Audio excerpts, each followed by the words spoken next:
কি করব বড় ঠাকুর, এদিকে রক্তের ফোঁটা যে কমে এলো, আর সময়ও বিশেষ বেঁচে নেই। কিন্তু যে বড় বিপদ হবে।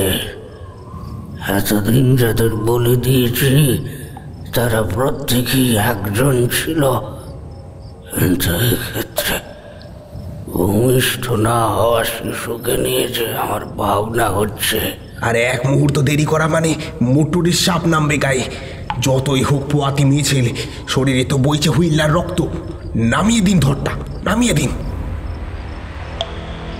70 বছর বয়স অবধি পৌঁছেও এত দিন ধরে মুট্টুরির পুজো করছেন তিনি, কিন্তু এমন দ্বিচারিতা কখনো হয়নি তার। আর কিছু না ভেবে খাঁড়াটি তুলে নিলেন তিনি। সামনের কাঠের বেদির উপর শুইয়ে রাখা আছে সেই গর্ভবতী নারীকে।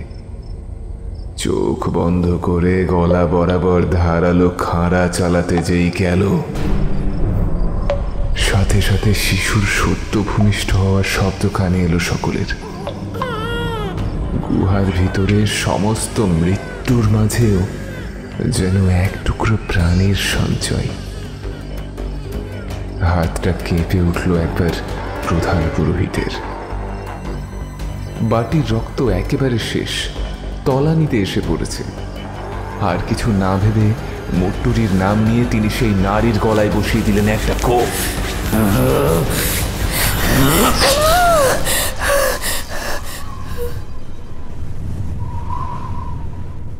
নমস্কার, বঙ্গ সাসপেন্স ইউটিউব চ্যানেলে আপনাদের স্বাগত, যেখানে গল্পের আড়ালে থাকে রহস্য আর রহস্যের আড়ালে থাকে অন্ধকার। আজ আপনাদের জন্য লোককথা প্রোডাকশনের নিবেদন লেখিকা সুদেষ্ণা ঘোষের কলমে মুট্টুরির খিদে। এই গল্পের সমস্ত চরিত্র ও ঘটনা কাল্পনিক। বাস্তবের কোনো জীবিত বা মৃত ব্যক্তির সঙ্গে কোনো রকম মিল থাকলে তা সম্পূর্ণ অনিচ্ছাকৃত। গল্পের কিছু দৃশ্যে আমরা তন্ত্রমন্ত্র ও অপশক্তির ব্যবহার করেছি, তবে তা শুধুমাত্র গল্পের আবহ সৃষ্টির তাগিদে। আমরা কোনোভাবেই কোনো সামাজিক কুসংস্কারকে সমর্থন বা প্রচার করি না। তবে আশা করব আমাদের অডিয়েন্স খোলা মনে শুধুমাত্র গল্প শোনার আনন্দে গল্পটি উপভোগ করবেন।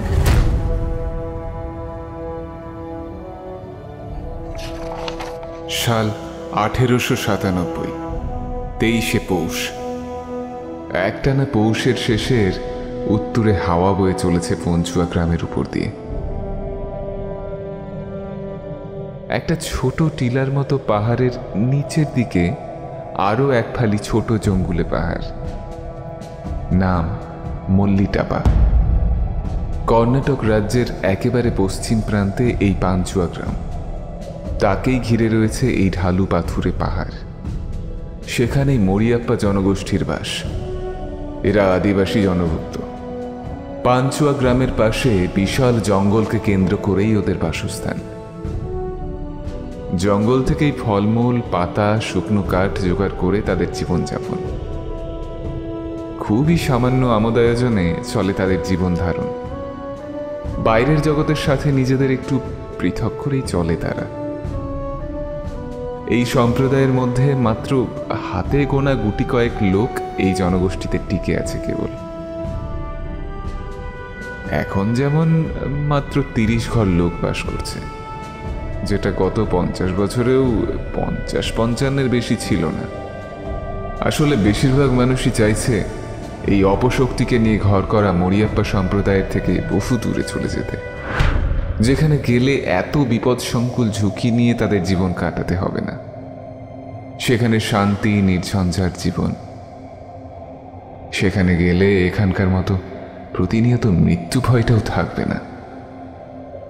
কিন্তু এই পালিয়ে আসাটা সবার জন্য খুব একটা সহজ ছিল না।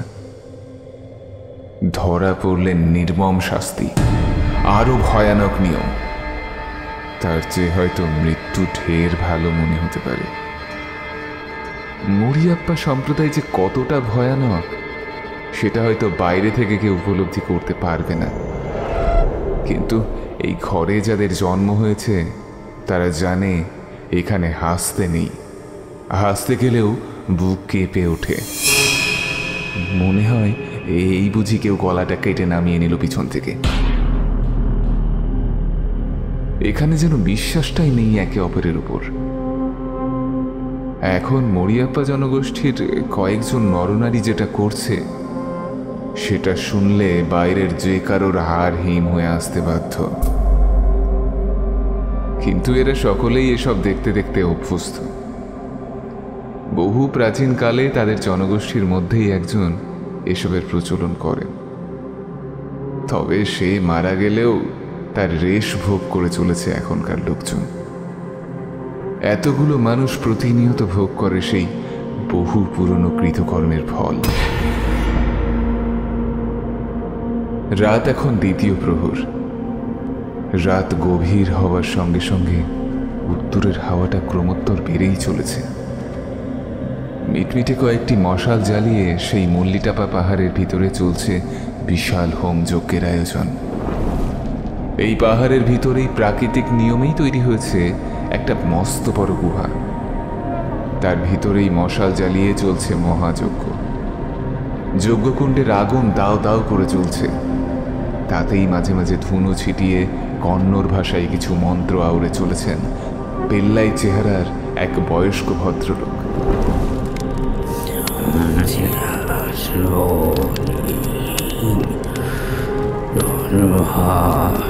তার বয়স কম করে হলেও 70 বছর, কিন্তু তার চেহারার কোনো অংশ দেখে তা মনে হয় না। সাদা ধুতি আর একটা সাদা শাল গায়ে চাপানো তার। এই শীতের রাতে যেখানে মানুষ মোটা চাদরে ঢাকা, সেখানে এনার শরীরে কোনো শীত বস্ত্র নেই। ভদ্রলোকের দুই ভ্রুর মাঝে স্পষ্ট একটা চিন্তার ছাপ, সাথে মুখটাও থমথমে। তার অবশ্য একটা কারণ আছে, কারণ আর মাত্র হাতে গোনা কটা দিন, তারপরে পৌষ সংক্রান্তি। দীর্ঘ 13 বছর পর আসে এই যোগ। অপদেবী মুট্টুরি চিনিয়ে দেয় তার শিকারকে, আর তারই রক্তে পবিত্র হয় গ্রামের মাটি। আজই সেই শিকার চেনানোর দিন। গোটা গ্রামে আজ মুট্টুরি ঘুরবে, আর যাকে পছন্দ করবে শিকার হিসেবে তার ডান হাতে এঁকে দেবে একটা কালো উল্কির চিহ্ন। চিহ্নটা বড় অদ্ভুত। একটা ভয়ঙ্কর জন্তুর মতো দেখতে মুখ, মাথায় 4টে শিং, হাঁ করে যেন জিভটা বের করে আছে সে। যার নাম গ্রামবাসীরা রেখেছে মুট্টুরির খিদে। তারা এই প্রাণঘাতী নিয়ম পালন করে আসছে বহু বছর ধরে। কতগুলো বছর সেটা কেউ বিশেষ জানে না। কখন যে অপদেবতার কাকে বলি চাই বলা ভারী মুশকিল। তাই তো মানুষ পালিয়ে যাচ্ছে এই গ্রাম ছেড়ে। আর মাটি আঁকড়ে পড়ে আছে হাতে গোনা মাত্র কয়েকজন, যারা লোভ, লালসা, হিংসাকে পছন্দ করে একে অপরের ক্ষতি করে, অনিষ্ট করে, নিজেদের বৈষয়িক সুখকে প্রাধান্য দেয়। তারাই রয়ে গিয়েছে, যাদের নিজের বলতে কেউ নেই।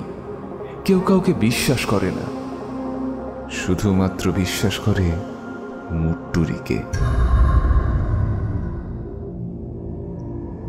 এই 70 বছরের ব্রাহ্মণ পূজারীর মুন্ডিত মস্তকের মাঝ বরাবর একটা লম্বা সরু টিকি নেমে এসেছে প্রায় কাঁধ অবধি।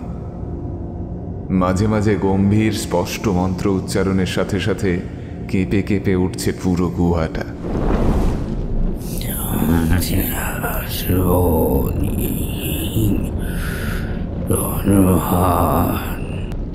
বেদির ওপারে একটা কালো পাথরের মূর্তি রাখা, তাতে রক্তচন্দন আর সিঁদুর পরানো রয়েছে। মশালের আলোতে সেই মূর্তির দিকে তাকালেই মনে হচ্ছে সেটা কোনো মূর্তি নয়, বরং জীবন্ত এক বিভীষিকা, যার পুজোতে বিন্দুমাত্র ত্রুটি হলেই ঘটবে ঘোর বিপদ। পুরো গ্রাম উজাড় হয়ে যাবে, এবং এর কোনো নিরাময়ের উপায় নেই, কেবল মৃত্যু ছাড়া। বহু পূজারী বহু চেষ্টা করেছিল মুট্টুরির হাত থেকে বাঁচার উপায় বের করতে, কিন্তু পারেনি। একমাত্র সেই শয়তানের উপাসিকা দেবতা মুট্টুরিকে শান্ত করতে পারেনি কেউ না। সেই থেকে এই গুহাতে পূজিত হয়ে আসছেন দেবী মুট্টুরি। নিচে বসে একটা যন্ত্র আঁকলেন সেই 70 বছরের ব্রাহ্মণ পূজারী।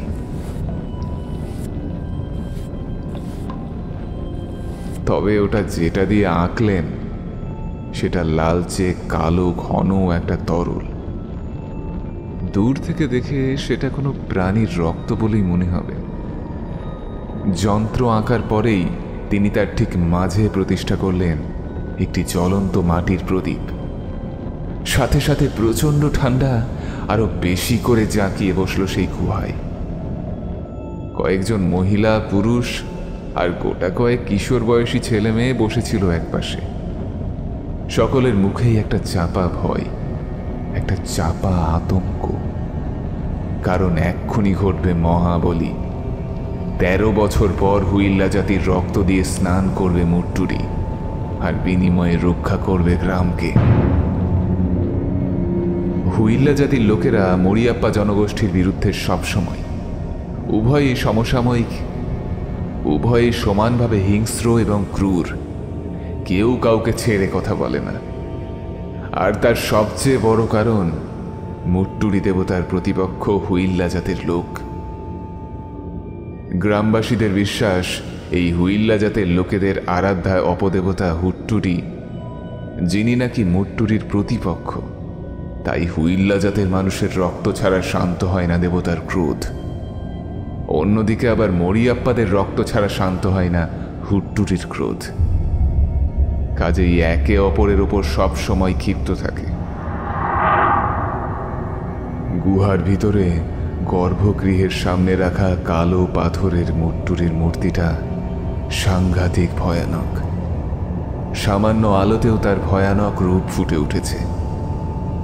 মূর্তিটির উচ্চতা 3 ফুটের বেশি নয়।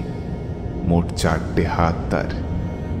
এক হাতে এক গুচ্ছ নরমুণ্ড, আর এক হাতে বাটিতে রক্ত। অন্য 2 হাতে তরোয়াল আর খাঁড়া।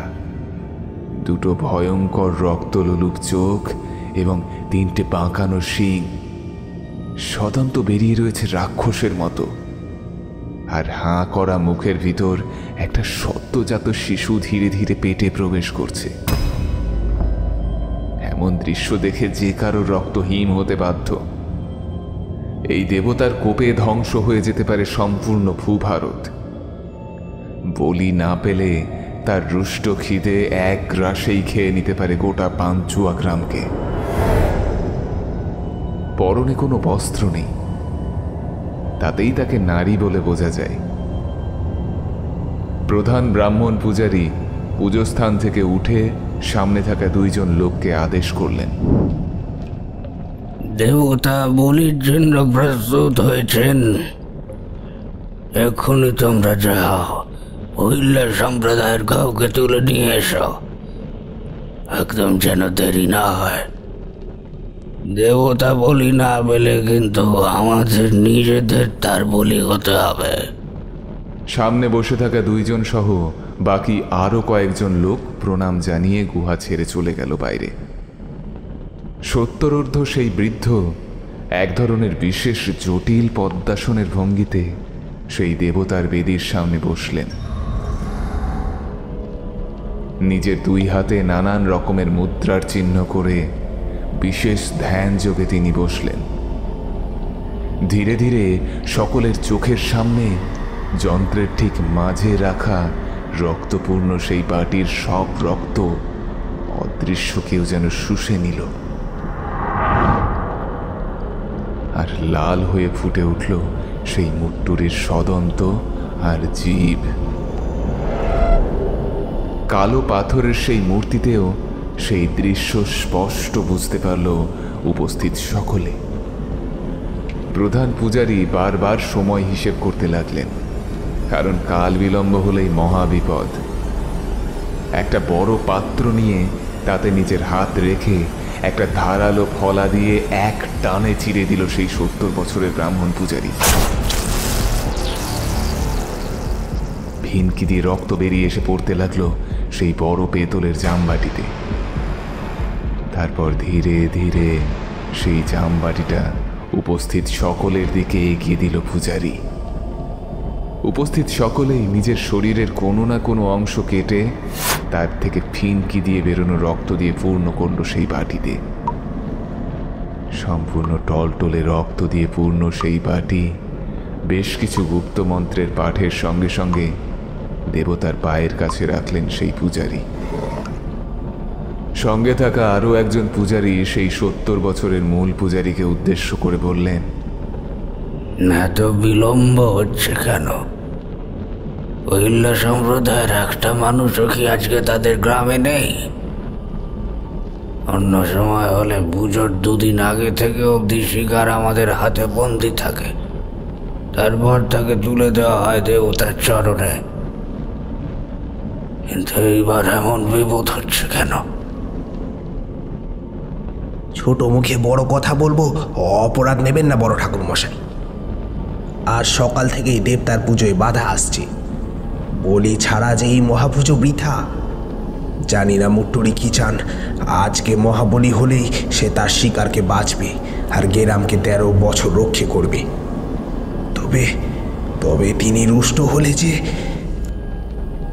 একটা ভয়ের কালো ছায়া নেমে এলো তার মুখের ওপরে।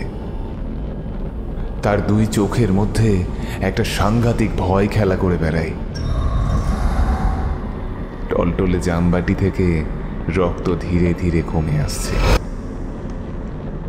আর সেই কালো কোষ্ঠী পাথরের মূর্তি ধীরে ধীরে আবার রক্তিম লাল আকার ধারণ করছে। আর সেই কালো কোষ্ঠী পাথরের মূর্তি ধীরে ধীরে আরো লাল রক্তিম আকার ধারণ করছে। চোখগুলো দিয়ে যেন আগুনের হলকা বেরোচ্ছে। ব্রাহ্মণ পূজারী বুঝতে পারলেন এটাই শেষ ভরসা। সেই রক্তের বাটি শেষ হওয়ার আগেই হুইল্লা গোষ্ঠীর রক্ত না দেওয়া হলে দেবতা জেগে উঠবে, আর তার রক্তের লোভ সাংঘাতিক। যতক্ষণ না এই গ্রামের একটাও জনপ্রাণী বেঁচে থাকবে ততদিন অবধি তার খিদে মিটবে না। রক্তের বাটির দিকে তাকিয়ে বুকের ভিতরে আরো জোরে জোরে হাতুড়ি পিটতে থাকলো উপস্থিত সকলের। প্রধান পুরোহিত নিজের কাটা হাত থেকে আরো রক্ত চেপে বার করে ফেলতে লাগলেন সেই জামবাটিতে। আর এই মুহূর্তে গুহাতে ঢুকলেন সেই 2 লোক, সাথে একজন মহিলা।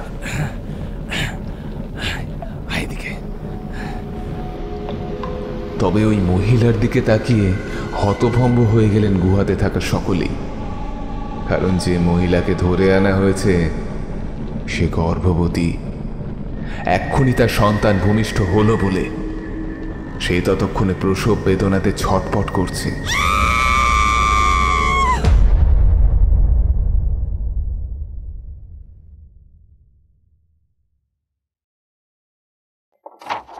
সাল 2004, 12ই ফাল্গুন। মিঠু ধীরে ধীরে এগিয়ে চলেছে একটা বড় কালো গহ্বরের ভিতরে। গহ্বরটা ফাঁকা নয় ঠিক, আশেপাশে কিছু পাথরের টুকরো, কিছু পুজোর সামগ্রী ছড়ানো ছিটানো। যদিও অন্ধকারে এটাকে কালো সুড়ঙ্গ ছাড়া অন্য কিছুই মনে হচ্ছে না। মিঠুর পরনে একটা কালো শাড়ি, হাতে গলায় ভারী ভারী গয়না, অথচ এত ভারী ভারী গয়না তো তার একটাও নেই। আর এমন অদ্ভুত মার্কা কালো শাড়িও তার নেই। সাজটাও অন্যরকম। এমন সাজ সে পুরনো কয়েকটা দক্ষিণ ভারতীয় বইতে ছাড়া আর কোথাও দেখেনি। মিঠু হাতে একটা মশাল জ্বালিয়ে হাঁটছে, আর সেই মশালের আলো অন্ধকারকে আরো প্রকটভাবে ফুটিয়ে তুলছে। নিজের থেকে আর 1 হাত দূরের জিনিসও দৃষ্টিগোচর হচ্ছে না। মিঠু একইভাবে হেঁটে চলেছে সামনের পথে। সেই কালো সুড়ঙ্গের ভিতরে অসংখ্য বুকের রক্ত জল করা লালচে সাপদের দৃষ্টি একভাবে তাকিয়ে রয়েছে তার দিকে।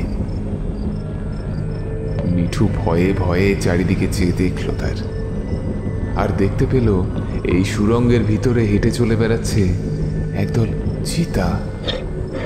তাদের লালচে চোখের স্থির দৃষ্টি মিঠুর দিকেই তাক করা। এমন দৃষ্টি আগে কখনো দেখেনি মিঠু। চিতাগুলো মিঠুকে ঘিরে তার চারপাশে ঘুরে বেড়াচ্ছে, কিন্তু আক্রমণ করছে না তখন। যেন হাতের সামনে টাটকা শিকারের গন্ধ পেয়েও তারা আক্রমণ করতে পারছে না কোনো এক বিশেষ কারণের জন্য। এবং এতেই ওরা আরো মরিয়া হয়ে রাগে গজরাচ্ছে। একটা ঠান্ডা স্রোত বয়ে গেল ওর শিরদাঁড়া বরাবর।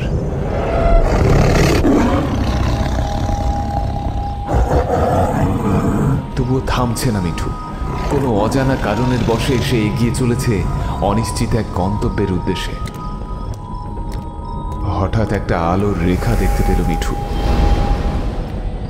অনেকটা সময় অন্ধকারে থাকার জন্য জোরালো আলোয় প্রথমে তার চোখে তেমন কিছু দৃষ্টিগোচর হলো না, কিন্তু সামান্য চোখ শুয়ে আসতেই সে দেখল তার পিছন ঘুরে বসে একজন বৃদ্ধ পূজারী। তার মুন্ডিত মস্তক, মস্তকের মাঝখান থেকে লম্বা একটা চুলের রাশি নেমে এসেছে কাঁধ অবধি। আর তার সামনে জীবন্ত এক পাথরের মূর্তি। তার রূপ সাংঘাতিক। মূর্তির উচ্চতা 3 ফুটের বেশি নয়।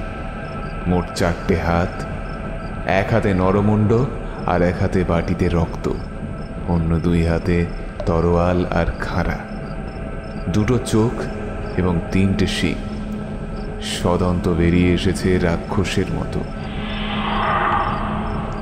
আর তার হাঁ করা মুখের ভিতর একটা সদ্যজাত শিশু ধীরে ধীরে পেটের মধ্যে প্রবেশ করছে। আর সেই মূর্তির পাশে রাখা আছে মিঠুর কাটা মাথাটা। আর সেটা সোজাসুজিভাবে তাকিয়ে আছে একইভাবে তারই দিকে। ব্যাস, আর থাকতে পারে না সে বিছানায়। ধর্মর করে উঠে বসে মিঠু। তার সারা শরীর ঘামে ভিজে গেছে। জানালা দিয়ে ঠান্ডা হাওয়া আসছে পর্দা সরিয়ে।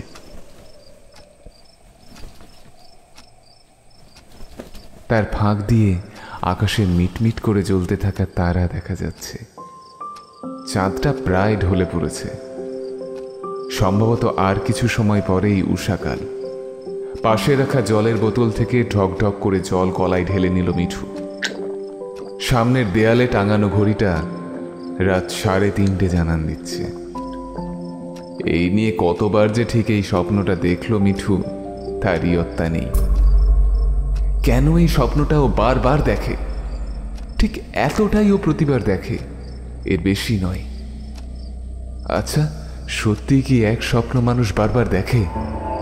আর কিসেরই বা ওই ভয়ানক মূর্তি?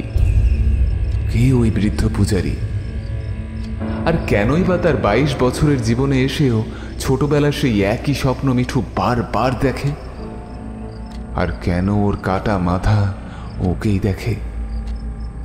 এসব নানান প্রশ্ন প্রত্যেকবার স্বপ্নটি দেখার পর মাথার মধ্যে ভিড় করে আসে তার। অনেক উত্তর খোঁজার চেষ্টা করে। বাড়ির লোককেও অনেকবার বলেছে সে এই স্বপ্নের কথা। নিজের প্রিয় বন্ধু, শিক্ষক, কাউকে বাকি রাখেনি। অথচ সব বই ঘাটাঘাটি করেও এর কোনো উত্তর পায়নি মিঠু।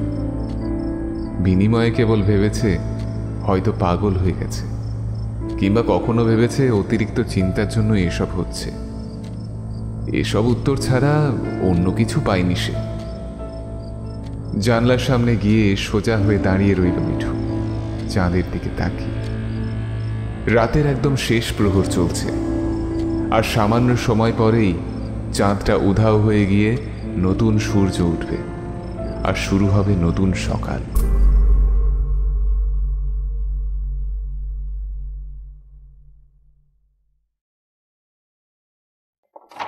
(1897 সাল, 23শে পৌষ।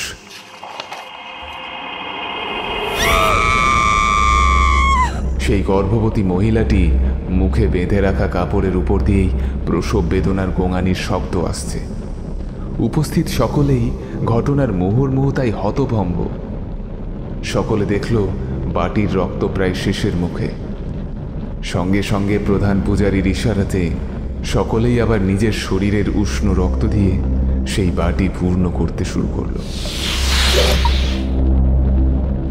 যে কয়জন লোক বলির জন্য মানুষ আনতে গেছিল তারা এবার বলল, ঠাকুরমশাই, আমরা অনেক খুঁজলাম, কাউকে পেলাম না।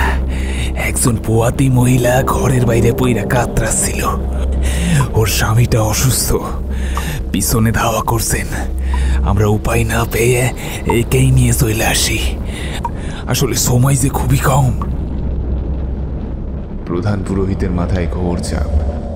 এদিকে মহিলাটি প্রচন্ড যন্ত্রণায় ছটফট করছে। নিজের সবটুকু শক্তি দিয়ে বেরিয়ে আসতে চাইছে বাঁধন কেটে, কিন্তু সেই মোটা বাঁধন কি আর এত সহজে খোলা যায়? কি করব বড় ঠাকুর, এদিকে রক্তের ফোঁটা যে কমে এলো, আর সময়ও বিশেষ বেঁচে নেই। কিন্তু এর যে বড় বিপদ হবে। এতদিন যাদের বলে দিয়েছি তারা প্রত্যেকেই একজন ছিল, কিন্তু এক্ষেত্রে ভূমিষ্ঠ না হওয়া শিশুকে নিয়ে যে আমার ভাবনা হচ্ছে। আর এক মুহূর্ত দেরি করা মানে মুটুরির সাপ নামবে গায়ে। যতই হোক পোয়াতি মেয়ে ছেলে, শরীরে তো বইছে হুইল্লার রক্ত। নামিয়ে দিন ধরটা, নামিয়ে দিন। 70 বছর বয়স অবধি পৌঁছেও এত দিন ধরে মুট্টুরির পুজো করছেন তিনি, কিন্তু এমন দ্বিচারিতা কখনো হয়নি তার। আর কিছু না ভেবে খাঁড়াটি তুলে নিলেন তিনি। সামনের কাঠের বেদির উপর শুইয়ে রাখা আছে সেই গর্ভবতী নারীকে। চোখ বন্ধ করে গলা বরাবর ধারালো খাঁড়া চালাতে যেই গেল, সাথে সাথে শিশুর সদ্য ভূমিষ্ঠ হওয়ার শব্দ কানে এলো সকলের। গুহার ভিতরে সমস্ত মৃত্যুর মাঝেও যেন এক টুকরো প্রাণের সঞ্চয়। হাতটা কেঁপে উঠল একবার প্রধান পুরোহিতের। বাটির রক্ত একেবারে শেষ, তলানিতে এসে পড়েছে। আর কিছু না ভেবে মুট্টুরির নাম নিয়ে তিনি সেই নারীর গলায় বসিয়ে দিলেন একটা কোপ।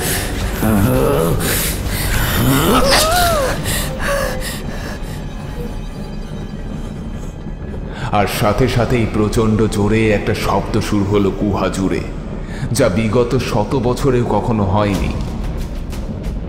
গুহার ভিতরে একটা কালো রশ্মি কোত্থেকে যেন এসে বিঁধেছে মুট্টুরির গায়ে, আর সাথে সাথে ফেটে যাচ্ছে সেই মূর্তি। ফাটল ধরছে মল্লিটাপা পাহাড়ের গায়েও, ধসে পড়ছে পাথরের টুকরো। সেই মহিলার মুন্ডুটি ছিটকে পড়েছে মুট্টুরির সামনে আঁকা যন্ত্রের ঠিক মাঝে। মহিলাটির মুখে প্রসব বেদনার ছাপ স্পষ্ট। কপালের মাঝে গোল চাঁদের মতো লাল টিপ, কাজল পরা টানা টানা দুটো চোখ, টিকালো নাক, পাতলা ঠোঁট, সাক্ষাৎ যেন দেবী মীনাক্ষী। কিন্তু গলাটা ধরের থেকে ছিন্ন ধারালো ভাবে। কাটা নলি থেকে ফিনকি দিয়ে রক্ত গড়িয়ে পড়ছে মুট্টুরির ভাঙতে থাকা মূর্তিতে। উপস্থিত সকলে এমন একটা দৃশ্য নিজের চোখের সামনে প্রত্যক্ষ করবে যেন তা দুঃস্বপ্নেও তারা কখনো ভাবেনি। অন্তত বিগত এতগুলো বছরে তো নয়। প্রধান ব্রাহ্মণ পূজারীর গলা তখন শুকিয়ে কাঠ। আসন্ন ভবিষ্যতে কি হবে তার জানা নেই, এমনকি নিজের প্রাচীন পুঁথিতেও নেই, কারণ পুঁথির শেষের দুটো পাতা ছেঁড়া। তিনি কেবল এটুকু বুঝলেন যে হুট্টুরির মহা অভিশাপ নেমেছে এই পাহাড়ে, এবং এই পাহাড়ে বাস করা মুট্টুরিও বাঁচেনি এর থেকে। কারণ সন্তান জন্মাবার সাথে সাথেই যে মাকে কেড়ে নেওয়া হয় তার সন্তানের কাছ থেকে, যে মায়ের দুধ মুখে না দিয়েই মাকে হারাতে হয়, সেই ক্রোধ কি হুট্টুরি কেন কেউ সহ্য করতে পারে? নিজের রক্ত মাখা দুই হাতের দিকে ভালো করে তাকালেন পূজারী। এই দুই হাতে তিনি কত পাপ করে ফেলেছেন, যার প্রায়শ্চিত্ত হয়তো মৃত্যু। সাথে সাথে গুহার ভিতরে ছুটতে ছুটতে প্রবেশ করলেন বেশ কয়েকজন হুইল্লা জাতের লোকজন। মুহূর্তেই সেই কম্পমান পাহাড়টি মশালের আলোয় আর অতগুলো লোকের সমাগমে ভরে উঠল। সেই মহিলার স্বামী আর আরো কয়েকজন হুইল্লা জাতের লোক সেখানে এসে ঘিরে ধরল গুহার দরজা। একজন মাঝবয়সী ভদ্রমহিলা এসে নিজের কাপড়ের মধ্যে জড়িয়ে নিলেন সদ্য ভূমিষ্ঠ হওয়া সেই শিশুকন্যাকে। আর হুট্টুরির প্রধান পুরোহিত প্রচণ্ড রাগে ক্ষিপ্ত হয়ে বলে উঠলেন, এই তোরা অজান্তে কত বড় পাপকে বইয়ে এনেছিস, তোরা নিজেরাও জানিস না রে। যাকে এনে বলি দিলি সেই আমার একমাত্র কন্যা, হুট্টুরির একমাত্র কন্যা। পুরো গ্রামের সকলের ওকে হুট্টুরির আশীর্বাদ বলেই মনে করে। তোরা তাকেই এনে বলি দিলি। দেখ দেখ এবার তোদের পতনকে আটকায়। এই গুহা, এই মুট্টুরির মূর্তি সব তছনছ হয়ে যাবে। কোনো দিনও না, কোনো দিনও পুজো পাবে না আর। আর সেই তছনছ যে সামান্য কিছুটা শুরু হয়ে গিয়েছে সেটা দেখতেই পাচ্ছিস। প্রতিশোধ আসবে, এর ভীষণ প্রতিশোধ আসবে। আমি আজ হুট্টুরির দিব্যি কেটে বলছি রে, নাশ হয়ে যাবে এই জাত, আর এই হুট্টুরি বংশের হাতেই নাশ হবে।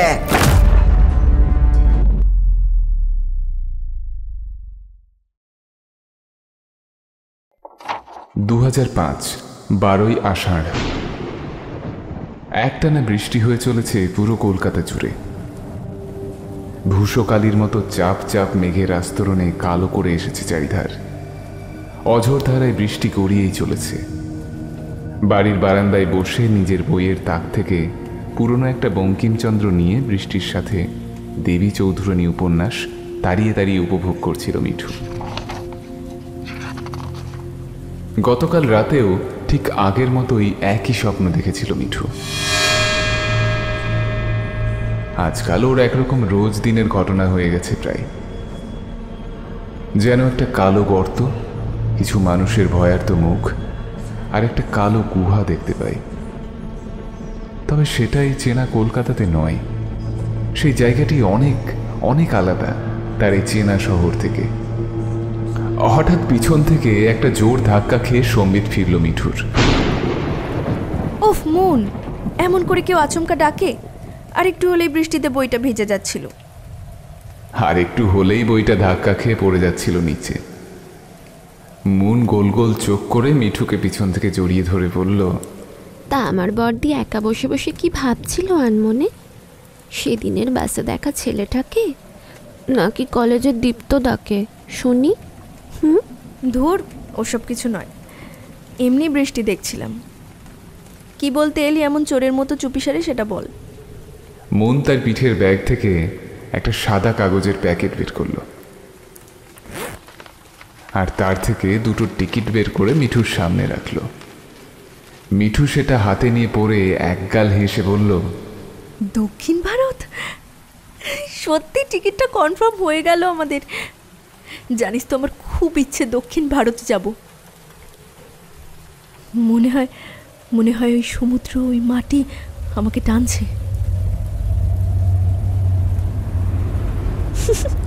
জানিস দিদি, আমার মনে হয় ওখানে তোর হনেওয়ালা সাজানো আছে, ওই জন্য। হাসিস না তো, ওসব কিচ্ছু নেই। তবে কিছু একটা আছে, কেন জানি না খুব টানে আমাকে।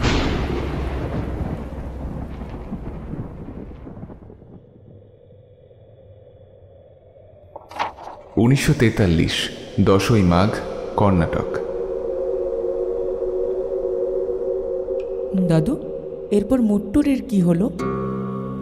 প্রশ্নটা করেই বসলো 12 বছরের রাজেন্দ্র তার দাদু বিষ্ণুচরণকে। বিষ্ণুচরণের বয়স তখন প্রায় 60 ছুঁই ছুঁই। হাঁটতে চলতে বিশেষ পারেন না, তবে তিনি বহু পুরনো মানুষ, তাই অনেক রকমের গল্প তিনি জানেন। বিশেষ করে মরিয়াপ্পা জনগোষ্ঠীর অনেক পুরনো হাড় কাঁপানো ইতিহাস। বরাবরই এই জনগোষ্ঠীকে মানুষ এড়িয়ে চলে। কারণ তারা আর সকলের চেয়ে হিংস্র, নির্দয়।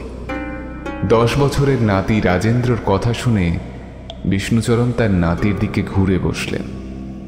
মোট্টুরির কথা সবসময় বলতে নেই ভাই, সে যে রক্ত পিশাচ। এই গ্রামে কতদিন ধরে নিজে কত বলি চেয়েছে, সে না দিলে হয়েছে চরম বিপদ। কত মা তার বুকের ছেলেকে বিকিয়ে দিয়েছে, কতজন তার মাকে হারিয়েছে, কেউ বাবা, কেউ দাদা, কেউ বোন।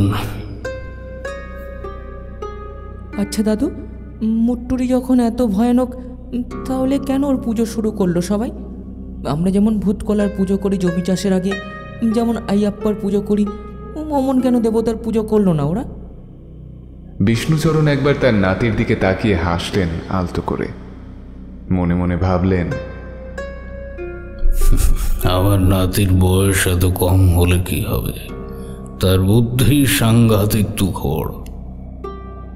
এরই মধ্যে বেদ, দর্শন শাস্ত্র, গণিত শাস্ত্র সে অধ্যয়ন করেছে। অবশ্য এমন বুদ্ধিমান হওয়া স্বাভাবিক, এই বংশের সমস্ত পুরুষেরাই তো এমন। মহান চোল বংশের কুলপুরোহিত তারা। সেই মহারাজার আমল থেকে সম্পূর্ণ দক্ষিণ ভারতের সীমারেখা বরাবর সমস্ত মন্দির, স্থাপত্য কার্য, সমস্ত কিছু তাদের বংশের পুরুষের হাত ধরে।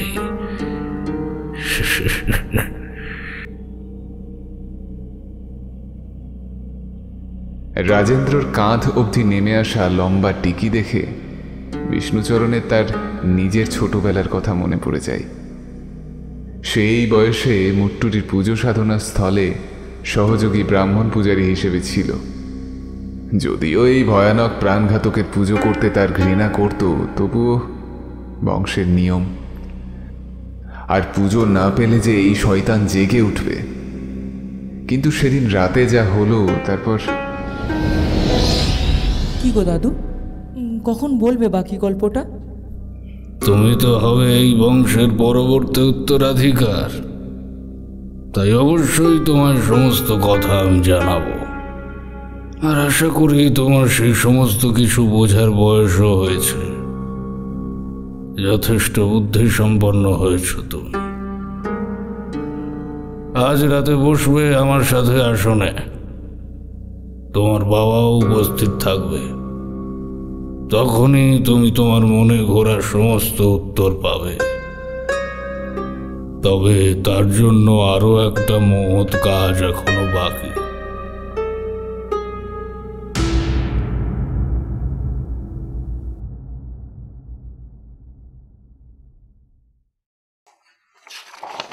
দু 2005 5ই শ্রাবণ।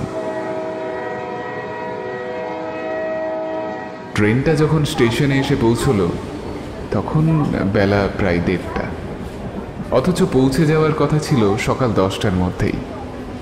ভারতীয় ট্রেন লেট হওয়াটা তাই একরকম সাধারণ বলেই ধরে নিয়েছে জনগণ। মিঠু প্রায় বছর 3-4 পরে বাড়ির বাইরে পা দিল। সব শেষে গিয়েছিল আসামে নিজের পিস্তত দিদির বিয়েতে।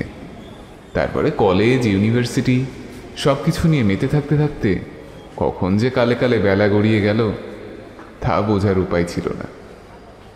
ভর্তি ভাই, ওই দেখ ডান দিকের ছেলেটাকে। উফ, কি হ্যান্ডু সালা, কি হ্যান্ডু। মিঠু মনের ইশারায় সামনের দিকে তাকিয়ে দেখল একটা কমলা শার্ট পরা ছেলে দাঁড়িয়ে আছে। তার হাতে একটা ডাব ধরা, সম্ভবত সে সেটার জল খাচ্ছিল। মিঠু ঠোঁট ফুলিয়ে বলল, গিয়ে বলি তবে আমার একমাত্র পিস্তুত বোনটির জন্য সম্বন্ধ পাকা করি তবে। হ্যাঁ না বাবা, এইসবে কলেজে উঠলাম, এখন এত দূরে ছেলে পটিয়ে কাজ হবে? কলকাতায় কি ছেলের অভাব? সেদিন সারাদিন হোটেলে রেস্ট করে পরের দিন ওখানকার ট্যুরিস্ট গাইডের সাথে ঘুরল আশেপাশের বিভিন্ন সাইট সিন। পাঞ্চুয়া গ্রামের পাশের জঙ্গলটায় ওরা সবার শেষে গেল। ওরা বলতে মিঠু, ওর বাবা মা আর ভাই, আর মিঠুর পিসি আর পিসে মশাই, আর ওদের একমাত্র মেয়ে মুন। এতক্ষণ ধরে একটা সাইট সিন দেখার পর একটু ক্লান্ত হয়ে গেছিল বটে সকলে, কিন্তু মুন আর মিঠুর তখনও যথেষ্ট এনার্জি ছিল। বাবারে, তোরা যা বাবা, ওই জঙ্গলের রাস্তা দিয়ে ঘুরে আয়। এই বয়সে এমন পাহাড়ে কি আর হাঁটা যায় বলো দিদি? তাছাড়া জায়গাটা কেমন নির্জন দেখো। এতক্ষণ যে জায়গাগুলোতে ঘুরছিলাম সেখানে তো বেশ লোক সমাগম ছিল, তার মধ্যে বেশ সন্ধেও হয়ে এসেছে। শোনো না, আর বেশিক্ষণ আমাদের এই এমন অচেনা জায়গাতে থাকা উচিত নয়, কি বলো? ধুর, ঘুরতে এসে এমন বসে থাকলে কি করে হবে? তোমরা না হয় এখানে বসো, আমি আর মন গিয়ে সামনের মল্লিটাপা পাহাড়টা দেখে আসি। ভয় পাবার দরকার নেই, আমার সাথে মন রয়েছে, আর তার সাথে আমাদের গাইড বিজলুদা রয়েছে। বিজলু স্থানীয় লোক, কন্নড় ভাষায় কথা বললেও ট্যুরিস্ট গাইডের কাজ করার জন্য বেশ সাবলীলভাবে ইংরেজি আর হিন্দি বলতে পারে। তাই মিঠুদের সঙ্গে তার কথা বেশিরভাগটাই হচ্ছে হিন্দিতে। তবে বাংলাও যে বিজলু বোঝে না এমনটা নয়। ओ मौसी, आप लोग बिल्कुल चिंता ना करें, ये पहाड़ बहुत खूबसूरत है। हम दीदी को घुमा के लेके आते हो, आप लोग इधर बैठे इंतजार करें।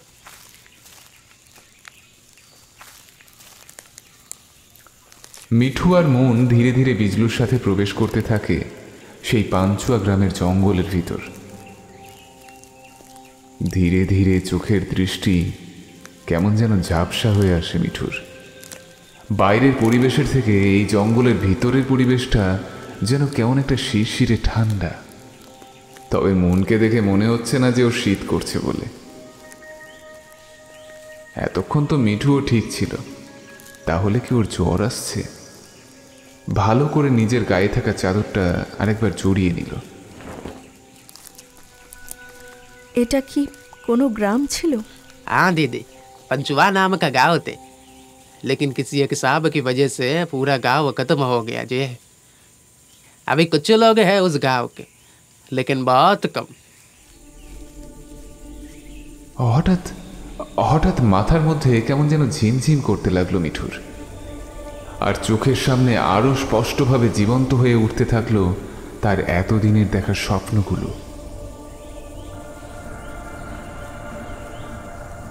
এটা কি কল্পনা না বাস্তব? কেন এখানে এলাম আমি? কি হচ্ছে এসব? কি জন্য হচ্ছে এমন? ঠিক এই জঙ্গল, এই পাহাড়ি তো রোজ স্বপ্নে দেখছি আমি।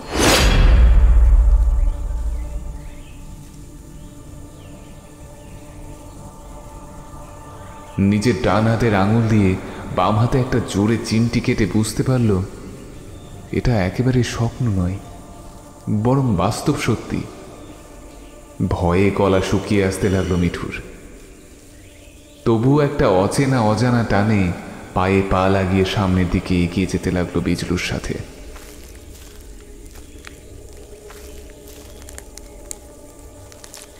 बहुत पहले इस गुफा में एक देवता की पूजा हुआ करती थी, लेकिन लोगों का कहना कुछ और था। 13 साल बाद वो देवता जागती थी और इंसान का खून पी के अपना भूख मिटाती थी। হ্যাঁ হ্যাঁ, এই সমস্ত গাঁজাখুরি গল্প একটা বানিয়ে দিলেই টুরিস্ট আসবে দেখতে। এসব কি আর বাস্তবে হয়? দেবতা নাকি রক্ত চায়, কি আজব। अरे नहीं बहन, लोगों का मानना है कि उस गुफा में मुट्टुरी का बास है। বিজলুর মুখের কথা কেড়ে নিয়ে বলল মিঠু। মুন আর বিজলু উভয়ই অবাক হয়ে দেখতে লাগলো মিঠুর দিকে। মিঠুর মুখের মধ্যে নেমে এসেছে একটা অজানা আতঙ্ক, একটা অচেনা ভয়। ওর দৃষ্টি যেন চারপাশে কাউকে খুঁজছে।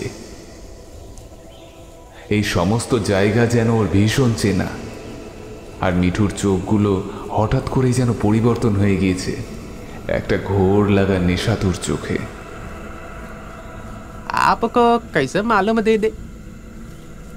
मुट्टरी के बारे में कुल्लम कुल्ला बातें कोई नहीं बोलते, और उसके बारे में किसी को भी कुछ पता नहीं। आपको कैसे मालूम दे दे? मुट्टरी के बारे में कुल्लम कुल्ला कोई बात नहीं बोलते, और यहाँ तक कि उसके बारे में किसी को भी कुछ नहीं पता। কিন্তু মিঠুর তো এই সমস্ত কিছুই বড্ড চেনা, বড্ড জানা, এমনকি নামটাও অনেকবার শুনেছে স্বপ্নে।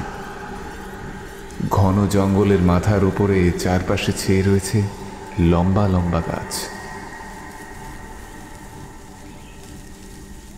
তাদের পাতাগুলো একসাথে জড়ো হয়ে ঘন চাঁদোয়ার মতো করে পুরো জঙ্গলকে ছেয়ে রয়েছে। সামান্য সন্ধ্যেকেই মনে হচ্ছে গভীর রাত। নিস্তব্ধতায় ঘেরা সেই জঙ্গল নিজেদের জুতোয় মারিয়ে যাওয়া শুকনো পাতার শব্দ ছাড়া আর কিছুই কানে আসছে না তার। তবুও কোনো দিকে না তাকিয়ে হাতের তালুর মতো চেনা পথ ধরে এগিয়ে যাচ্ছে বিজলুর আগে আগেই মিঠু।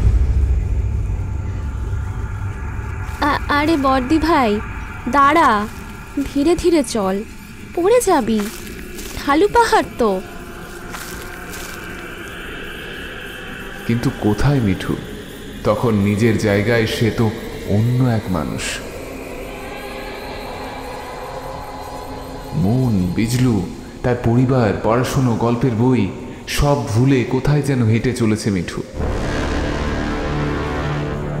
ঠিক গুহার সামনে আসতেই হঠাৎ বিজলু এসে গুহার সামনের রাস্তা আগলে দাঁড়ালো। গুহা বরাবর একটা ফাটল গুহাকে চূর্ণ করে দিয়েছে। इल्ले दीदी, इस खतरनाक गुफा में मत जाइए शाम को, और अंदर देखने के लिए कुछ है भी नहीं। रात में इस जगह कुछ ठीक नहीं है। आप प्लीज प्लीज मेरी बात सुनिए दे दे। মিঠু হঠাৎ করে যেন এই জগতে ফিরে এসে চারপাশে দেখে বলল, খুব অন্ধকার, চল এখান থেকে। মৌন বিজলু চলে আসছিল, পিছন পিছন মিঠুও। গুহার পিছন দিকে ঘুরে তাকাতেই মিঠু দেখল একটা মহিলাকে। কপালে গোল চাঁদের মতো বড় লাল টিপ পরা, টানা কাজল পরা চোখ, টিকালো নাক। কোথা থেকে এসে যেন সে দাঁড়িয়েছে সেখানে। তার দৃষ্টি স্থির মিঠুর দিকে। তার ঠোঁটের কোনায় লেগে আছে একটা মৃদু হাসি, আর মহিলাটির গলা বরাবর লালচে একটা দাগ গোল হয়ে রয়েছে। সেই দৃশ্য থেকে কোনো মতে চোখ সরিয়ে নিয়ে হোটেলের রুমের দিকে চলে গেল মিঠু।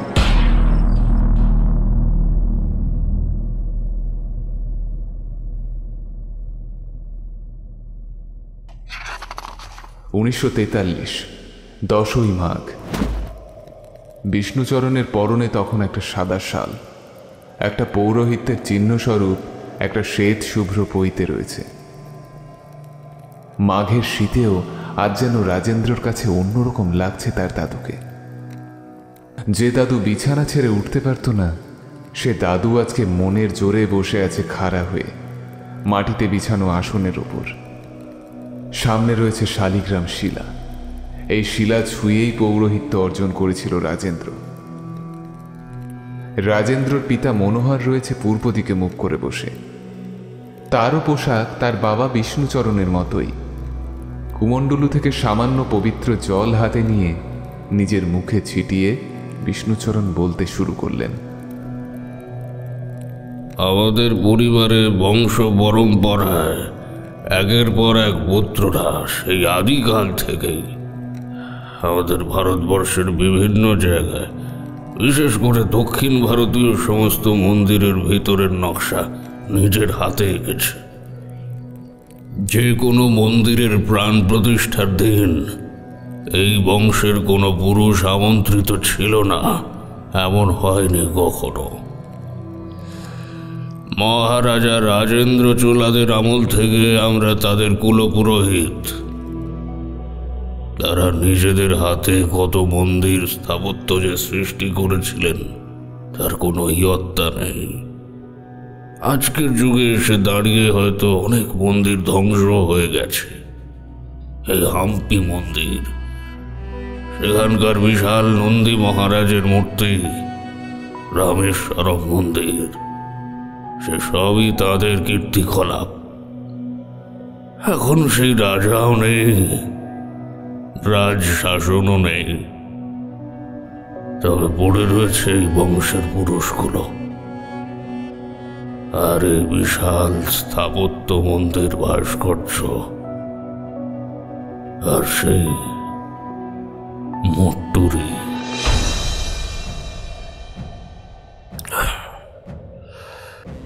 নামটা উচ্চারণের সাথে সাথেই মুখের ওপর একটা কালো ছায়া নেমে গেল বয়স্ক পূজারী বিষ্ণুচরণের। প্রদীপের আলোতে আলো আধারি মাখা তার মুখের চেহারাটা অন্যরকম লালচে লাগছে। সমস্ত ঘর জুড়ে সূঁচ পড়া নিস্তব্ধতা বিরাজ করছে। একটা ঢোক গিলে বিষ্ণুচরণ বললেন, এতদিন তোমাকে যেটুকু গল্প বলেছিলাম মুট্টুরির, সেটা ওই গুহার মধ্যে তার মূর্তি ধ্বংস হয়ে যাওয়া পর্যন্ত। কিন্তু এই অভিশাপের শুরু এবং এর শেষের বিধান সম্পর্কে আমি কিছুই জানাইনি। তবে আজ সমস্তটা বলতেই এখানে বসেছি। আমি হয়তো আর বেশি দিন নেই। আমার সমস্ত দায়িত্ব আমি আমার পুত্র মনোহর এবং আমার পৌত্র রাজেন্দ্রকে বলে যেতে চাই। আসলে মানুষের লোভ বড় খারাপ, সাম্রাজ্য বিস্তারের লোভ বড় বাজে রাজেন্দ্র। অল্পে মানুষ কোনো কালেই সন্তুষ্ট হয়নি, তার লোভ লালসা ক্রমাগত বেড়েই চলেছে। মানুষ পার্থিব সুখ, বৈষয়িক সুখে আচ্ছন্ন হয়ে তার আসল উদ্দেশ্য ভুলেই গেছে। লোভ, লোভ রাজেন্দ্র, লোভ। রাজ্য বিস্তার, রাজ্যকে ঐতিহ্যের মোড়কে মোড়া, ধনরাশির পরিমাণ ক্রমশ বাড়াতে বাড়াতে কখন যে নিজের আপনজন পর হয়ে যায়, কখন যে নিজের সমস্ত মানবিক গুণ মানুষ বিসর্জন দিয়ে ফেলে, তা তার জ্ঞান থাকে না। তখন সে পরিণত হয় সাক্ষাৎ এক পিশাচে, সত্যি পিশাচে। চোলা বংশের পঞ্চম রাজার বংশধর হিরণ্যধনু ছিল ঠিক এমনই একজন রাজপুত্র। মাত্র 16 বছরেই নিজের 2 দাদাকে হত্যা করে নিজের সিংহাসনে বসতে চেয়েছিলেন, কিন্তু তাতে বাদ সাধে তার মায়ের বাপের ঘরের সকলে। তার মায়ের বংশের সকলেই মৈত্রী বন্ধন হেতু বিবাহ সম্পন্ন করেছিলেন এই চোল রাজবংশের সাথে। কিন্তু সিংহাসন টলমল হওয়ার পরে তারাও বিরোধী শক্তি হয়ে ওঠে চোলাদের। শুরু হয় গৃহদ্বন্দ্ব এবং ক্রমে মৃত্যু আর হানাহানি পর্যায়ে পৌঁছে যায়। তখনও সিংহাসনে হিরণ্যধনু বসে থাকলেও গদি ছিল নড়বড়ে। প্রজারা কোনো মতেই চাইত না এই স্বৈরাচারী শাসক হিরণ্যধনু তাদের রাজা হোক। আজকের ইতিহাসের পাতায় হয়তো তাই তার নাম পাওয়া যায় না, কিন্তু এই সময় ঘটল সেই আসল ঘটনা। সেই সময় এই মল্লিটাপা পাহাড়ে কোত্থেকে যেন একজন সাধু এসে উপস্থিত হলেন। শুনেছি উনি নাকি সাংঘাতিক ভয়াল দর্শন ছিলেন। কাঁচা পশুর রক্ত মাংস নাকি সেই সাধু খেতেন। হিরণ্যধনু ঠিক খোঁজ পেলেন তাঁর, এবং তাঁকে উৎখাত করার সময় ঘটল এক বিপত্তি। আসলে এমন নরপিশাচ থাকলে সমাজের জন্য ভীষণ ক্ষতি। তাই খবর পাওয়া মাত্র হিরণ্যধনু তাঁর দলবল নিয়ে সোজা উপস্থিত হন মল্লিটা বা পাহাড়ের কোলের গুহাতে।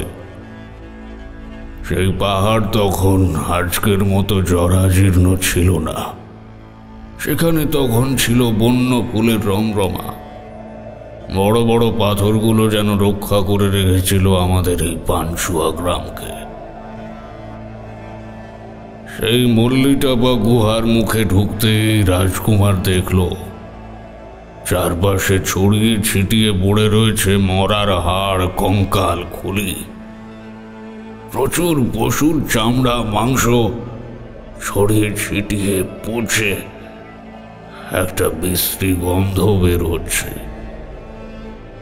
গ্রামের এই বীভৎস দৃশ্য দেখে রাজকুমারের মাথা গেল গরম হয়ে, আর সঙ্গে সঙ্গে তার তরোয়াল বের করে তিনি সামনে বসে থাকা সেই সাধুকে হত্যা করতে এগিয়ে আসলেন। সাথে পিছন পিছন তার দল বলও এলেন।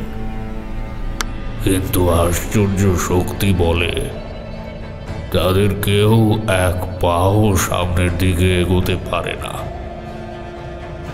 এত বড় বড় পালোয়ান নিজের শরীরের সবটুকু শক্তি দিয়ে সেই বন্ধন ছিঁড়ে বেরিয়ে আসতে পারল না। ঠিক তখনই কানে এলো একটা বিশ্রী ভাবে খ্যাঁক খ্যাঁকে গলার হাসির শব্দ। সবার চোখ গিয়ে পড়ল পাথরের একটা অচেনা মূর্তির পাশে। একটা কালো কাপড়ের টুকরো পরে প্রায় আধা নগ্ন অবস্থায় সেই গুহার ভিতরে বসে হাসছে একজন দীর্ঘদেহী জটাধারী পুরুষ। কেমন তার রূপ তা সামান্য শব্দে প্রকাশ করা প্রায় অসম্ভব। তবে সেই আলো অন্ধকারাচ্ছন্ন গুহায় ওই রূপ দেখলে যে কোনো সাধারণ মানুষের রক্ত বয়ে জল হয়ে যেতে বাধ্য। সেই পুরুষের গায়ে ছাই ভস্য মাখা, দুটো তীক্ষ্ণ দাঁত বেরিয়ে আছে সেই ফাটা রক্ত মাখা জিভ আর ঠোঁটের ফাঁক বরাবর। দেখলেই একটা তীব্র ঘৃণা জন্মায়। অথচ সেই জটাধারী সাধু অসীম শক্তির অধিকারী। হঠাৎ সকলের চোখের সামনে সেই নররাক্ষস অদৃশ্য হয়ে গেল। আবার পরক্ষণে এক লোহমায় সকলের সামনে এসে উপস্থিত হলো, মুখে তুচ্ছ তাচ্ছিল্যের হাসি আর চোখে ব্যঙ্গাত্মক চাহনি।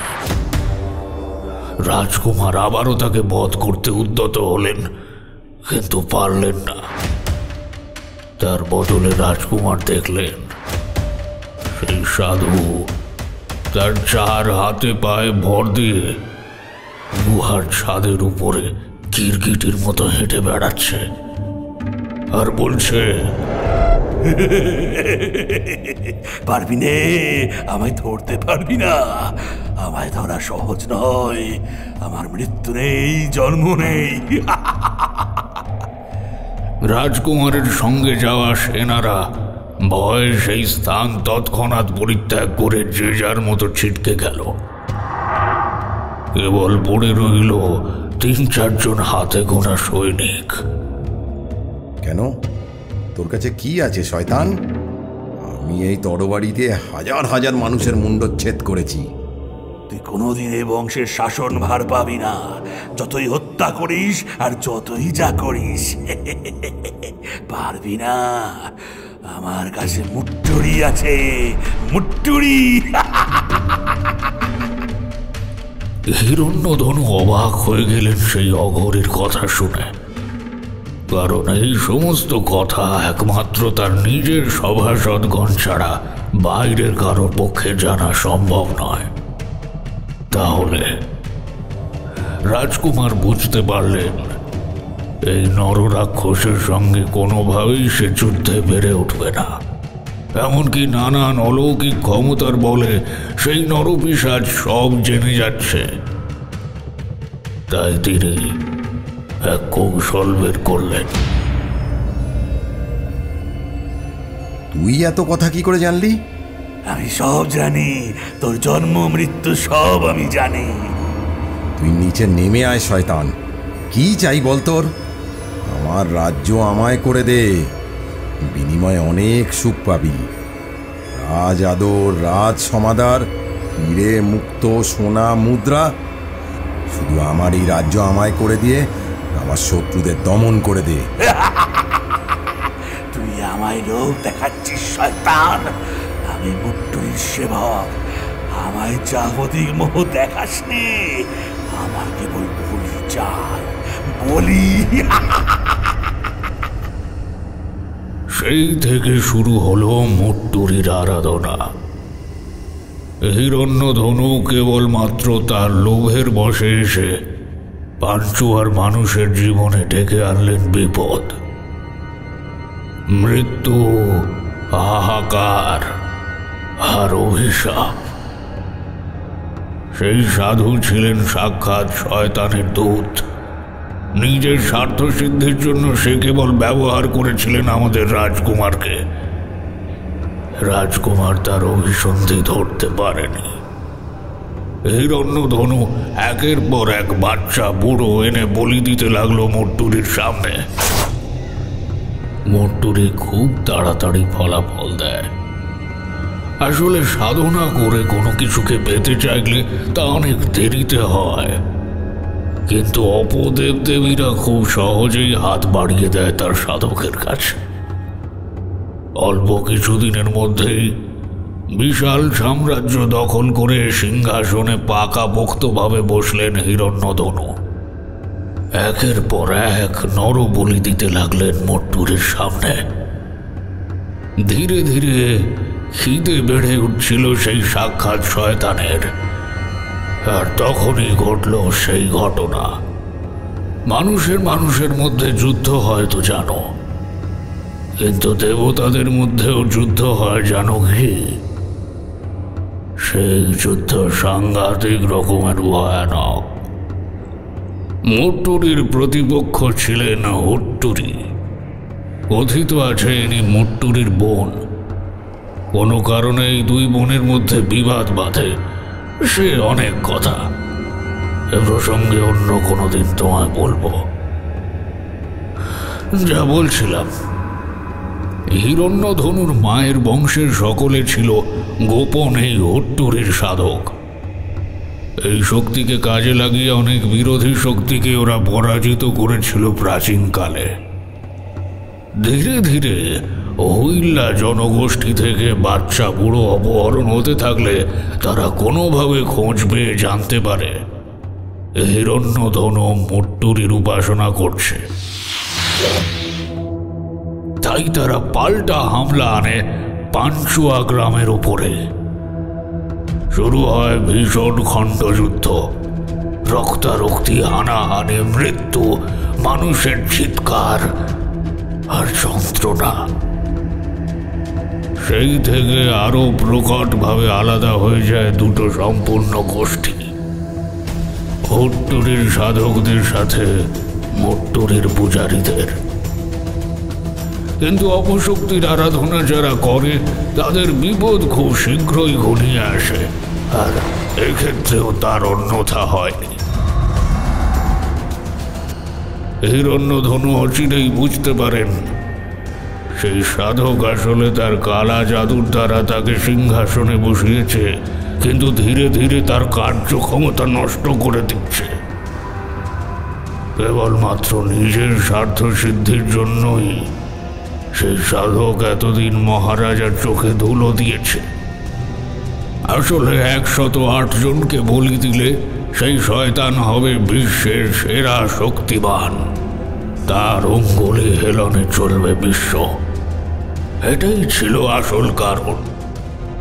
একদিন তাই প্রচন্ড রাগের চোটে কৌশল করে মহারাজা হিরণ্যধনু সেই সাধুর গলায় তরোয়ালের কোপ বসায়।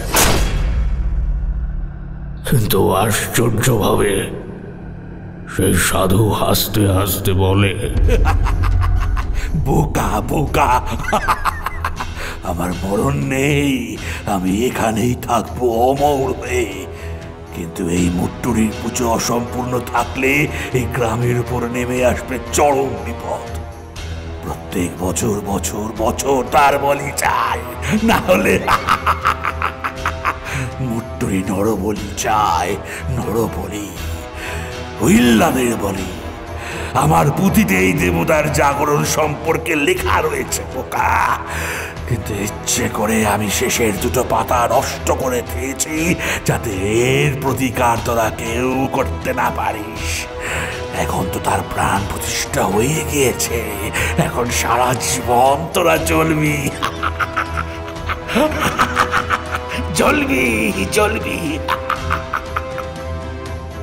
সেই সাধু সেই দিনই মারা গিয়েছিল, কিন্তু সেই অবদেবীর পূজা অর্চনা কেউ জানত না তখনও। সাধুর কথা অক্ষরে অক্ষরে পালিত হয়েছিল। কয়েক মাসের মধ্যে পুরো গ্রাম মহামারীতে উজাড় হয়ে গেল। ঠিক তখনই ডাক পড়ল আমাদের বংশের পূর্বপুরুষ আমার দাদা ঠাকুরের। চোলা বংশের রাজারা তাকে প্রথম থেকে সমস্তটুকু বলে বিধান করতে বললেন।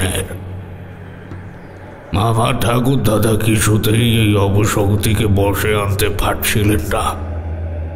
তবুও তিনি প্রায় 4 রাত দিন যজ্ঞ করার পর বিধান দেন, আর এই পুঁথিতে সবটুকু বর্ণনা করে যান।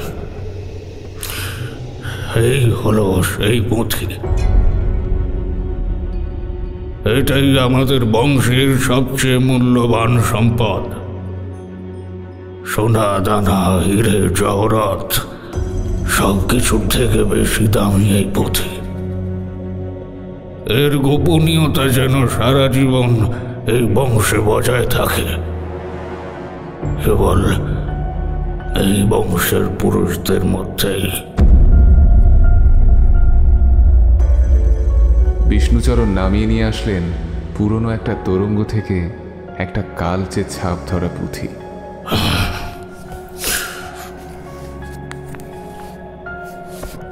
তার সারা গায়ে লাল কাপড় জড়ানো ছিল।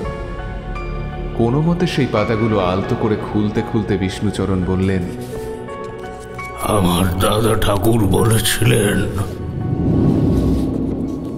বহু কষ্টে আমি তার খিদে মিটিয়েছি, কিন্তু সে এখন সুপ্ত অবস্থায় থাকবে। কিন্তু প্রত্যেক 13 বছর পর পর পৌষ সংক্রান্তির দিন রাতের বেলা এই দেবী নিচে গিয়ে এই মরিয়াপ্পা জনগোষ্ঠীর মানুষদের থেকে যে কোনো একজনকে বলির জন্য বেছে নেবে।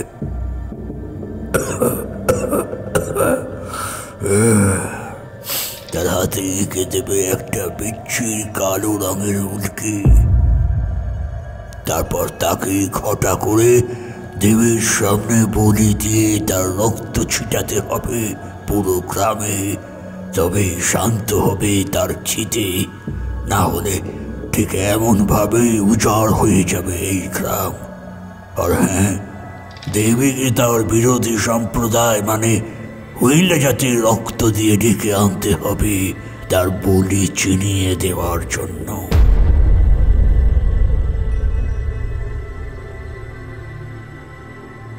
এই সাংঘাতিক কথা শুনে মহারাজ হিরণ্যধনু প্রায় আকাশ থেকে পড়েন। নিজের অজান্তেই, নিজের লোভের বশে সে যে কত বড় বিপদের কাজ করে ফেলেছে তা তখন তিনি আন্দাজ করতে পারেন। আমার দাদা ঠাকুর আরো বলেন, নিজের ভুলে এত বড় সর্বনাশ নিজের এবং পুরো গ্রামের উপর ডেকেছ তুমি হিরণ্য। এর প্রতিকারের উপায় বোধ করি নেই। কথাগুলো শুনে পাথরের মতো কাঠ হয়ে বসেছিল ছোট্ট রাজেন্দ্র। ওর কপালের উপর ফুটে উঠেছে বিন্দু বিন্দু ঘাম। এই বয়সে তার এই সমস্ত কথা শোনা একেবারেই অনুচিত, কিন্তু বংশ পরম্পরায় তাকে সমস্তটা জানতেই হতো।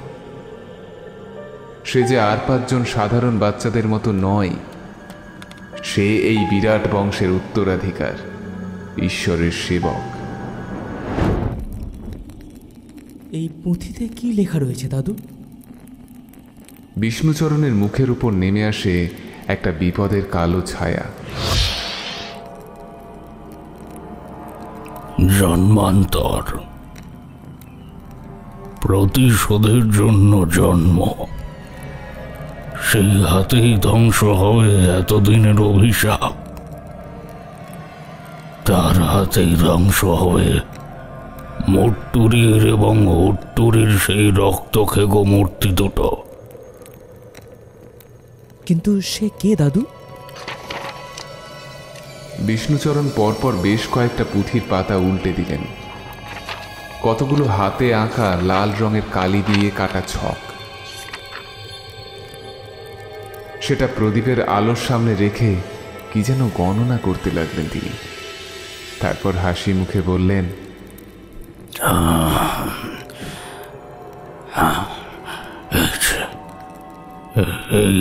এই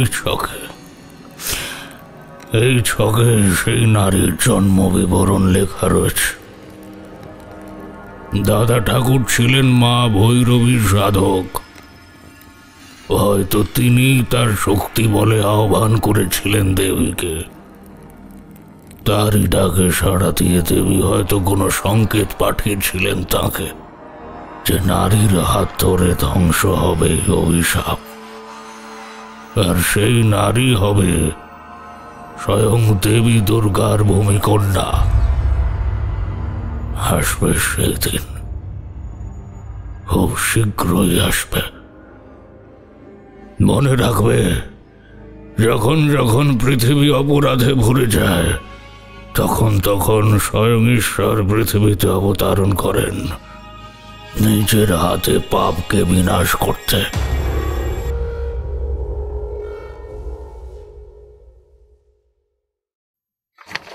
2005 7ই শ্রাবণ।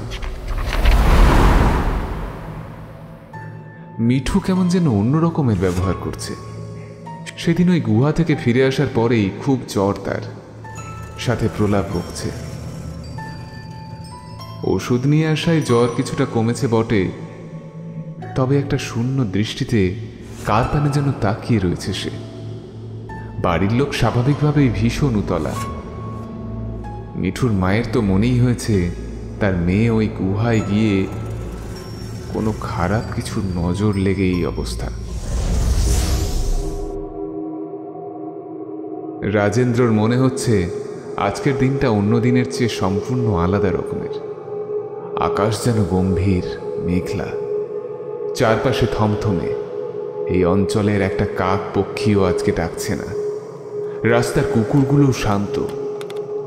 ঠিক এমনই একটা দিনের কথা তার ঠাকুরদা তাকে বলেছিলেন না? মনে মনে সেই আশঙ্কা করে এই বংশের সবচেয়ে মূল্যবান সেই পুঁথির পাতাগুলো উল্টাতে লাগলো রাজেন্দ্র। আর একটা পাতায় এসে থমকে গেল তার দুটো চোখ। অজান্তেই যেন কেঁপে উঠল সারা শরীর। আর সময় নষ্ট না করে নিজের গন্তব্যের উদ্দেশ্যে পা বাড়াল। 1943 সাল 10ই মাঘ। এই পুঁথিতে লেখা রয়েছে আজ থেকে প্রায় 100 বছর পরে, অর্থাৎ আজকের দিন থেকে প্রায় 40 বছর পর জন্ম হবে তার। এদিন আকাশ ভেঙে বৃষ্টি পড়বে পুরো পৃথিবীতে। আকাশে সেদিন দেখা যাবে উল্কাপিণ্ড। কিন্তু জন্মের বহুদিন পর সে এসে উপস্থিত হবে মট্টুরির সামনে। তখন পরিবেশ হবে অন্যরকম, অন্য দিনের চেয়ে সম্পূর্ণ অন্যরকম। আকাশ হবে গম্ভীর মেঘলা, চারপাশ থমথমে। একটা কাক পক্ষীও ডাকবে না, রাস্তার কুকুরও নয়। ঠিক এমন দিনেই নাশ হবে 2 অপশক্তি দেবী দুর্গার হাতে। তখন হয়তো আমি বা মনোহর কেউই বেঁচে থাকবো না। কিন্তু সমস্ত দায়িত্ব তোমার ওপর চাপিয়ে দিলাম আমি রাজেন্দ্র। তুমি খুব ভালো করেই জানো তোমায় তখন সঠিক ব্যবস্থা নিতে হবে, ধুয়ে মুছে সাফ করে ফেলতে হবে এই পাপকে।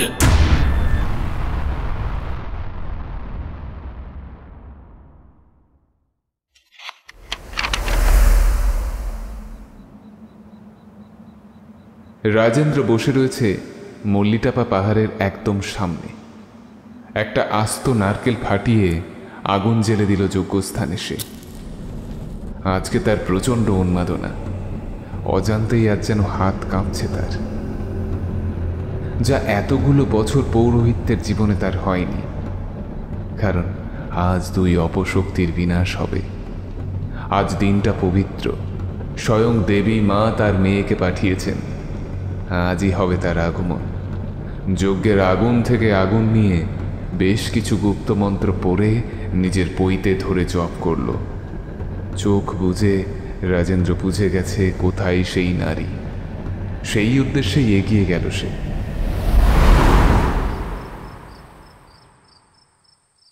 মিঠু ম্যাডামকে সাথে দেখা করতে এসেছেন একজন, উপরে আসতে বলি। হোটেলের বেয়ারা এসে কথাটা জানালো। স্বাভাবিকভাবেই আশ্চর্যের বিষয়, কে ডাকবে মিঠুকে এই বিদেশ বিভুঁয়ে? কে নাম বলেছেন? না, পর একটু পূজারি ধরনের। বলছেন মিঠু ম্যাডামকে বারে মে অনেক কথা উনি জানেন। আচ্ছা বেশ, ওনাকে বরং ওপরে ডাকো। তবে আমরা আগে কথা বলবো। মিঠু এখন ওষুধ খাওয়ার পর ঘুমোচ্ছে। আহা, মেয়েটা আমার এইভাবে কষ্ট পাচ্ছে। সুস্থ মেয়ে নে, এ কি সর্বনাশে ফেললে তুমি ঠাকুর। মুখে আঁচল চাপা দেন মিঠুর মা। মন এসে সামলায়। রাজেন্দ্র মিঠুর মা বাবাকে সমস্তটা খুলে বললেন পরিষ্কার হিন্দিতে, কারণ কাজের সূত্রে অনেকবার বাংলার বাইরে থাকতে হয়েছে ওদের। দেখুন, মিঠু সাধারণ মেয়ে নয়। আপনি এত কিছু কি করে জানলেন? হ্যাঁ, সত্যি মিঠু রোজ এমনই স্বপ্ন দেখত, হুবহু আপনি যেটা বলছেন তেমনই। কিন্তু আমরা গুরুত্ব দিইনি ওর কথায়। ভেবেছিলাম চিন্তা করে, অনেক বই পড়ে, তাই হয়তো। তাহলে মিঠুকে নিয়ে যেতে হবে। ভয় পাবেন না, আমাদের মিঠু সাধারণ নয়, স্বয়ং মা। ওর ডান হাতে নিশ্চয়ই ত্রিশূল চিহ্ন আছে। হ্যাঁ ঠাকুর মশাই, আছে। কেউ না দেখুক, আমি দেখেছি। রাজেন্দ্রর মুখে একটা হাসি ফুটে উঠেছে। তার ঠাকুরদাদার দাদার জন্য সত্যিই তার গর্ব হয়। কি নির্ভুল তার গণনা। আপনারা চাইলে যেতে পারেন, তবে গুহার বাইরে থাকতে হবে। যে কাজের জন্য মিঠুর জন্ম হয়েছে সেটা না করলেও সুস্থ হবে না। আপনারা দয়া করুন, আমায় একটু ভরসা করুন। এতগুলো বছর ধরে, শতক ধরে যে পাপ হয়ে চলেছে তার এবার নিষ্পত্তি হোক। আমার মেয়ে সাধারণ নয় আমি বুঝতাম, তবে কাউকে কিছু বলিনি। স্বয়ং মা দুর্গাকে আমি সারা জীবন পুজো করে এসেছি। মা আমার মেয়েকে ঠিক রক্ষা করবেন। মায়ের ভরসায় আর আপনার কথায় আমি মিঠুকে পাঠাচ্ছি। আপনার কথাগুলোকে আমরা বিশ্বাস করি। আপনি শুধু আমার মেয়েটার খেয়াল রাখবেন ঠাকুরমশাই। মিঠু আমাদের একমাত্র মেয়ে, দয়া করে ওর একটু খেয়াল রাখবেন ঠাকুরমশাই। আমার নিজের পৌরোহিত্যের দিব্যি, শরীরে এক বিন্দু রক্ত থাকতেও মিঠুর ক্ষতি হতে দেব না।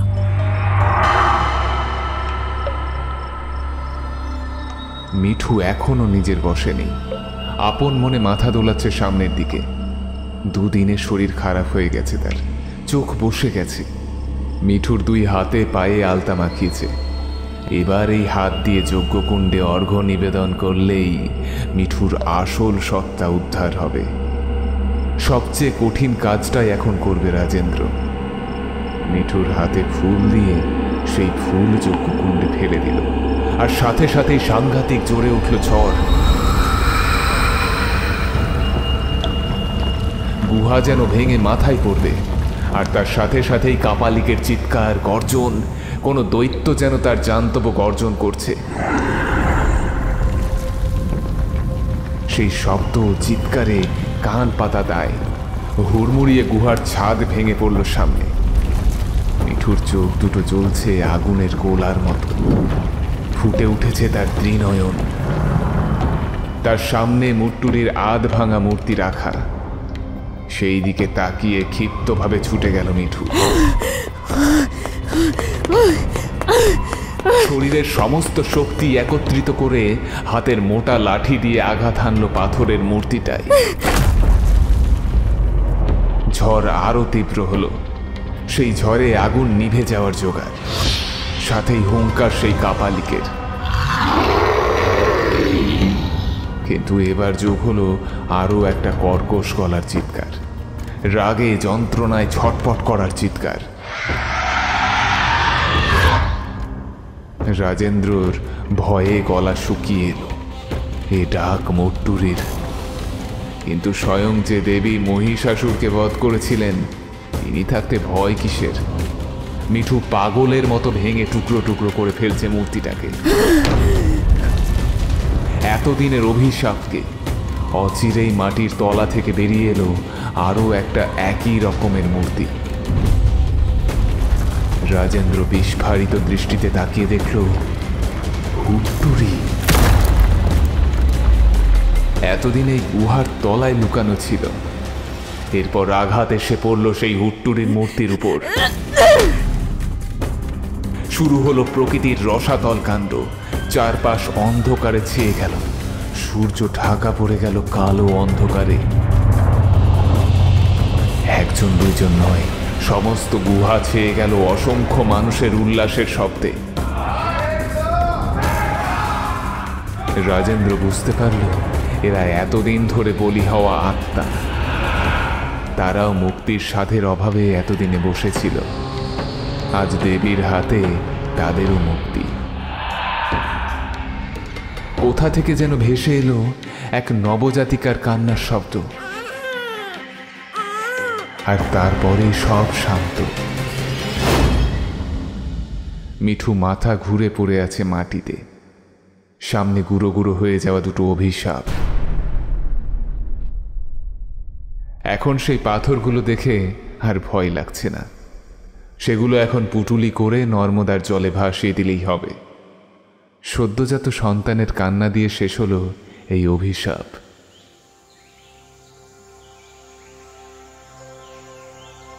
এতগুলো বছর পর আবার পাঞ্চুয়া গ্রাম ভরে উঠেছে নরম রোদে। পাখিরা ডাকছে, ফুলের গন্ধে ম ম করছে চারিপাশ। এক বুক বাতাস টেনে নিল রাজেন্দ্র।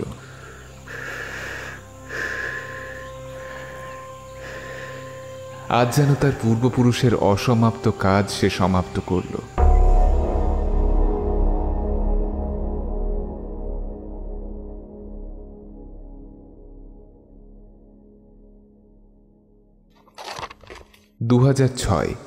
পয়লা পৌষ। তা মল্লিটাপা গুহায় কারাহুট্টুরির মূর্তি কে লুকিয়ে রেখেছিল কাকা? হুইল্লা জনগোষ্ঠীর সবচেয়ে বৃদ্ধ রামগোপাল বলেন,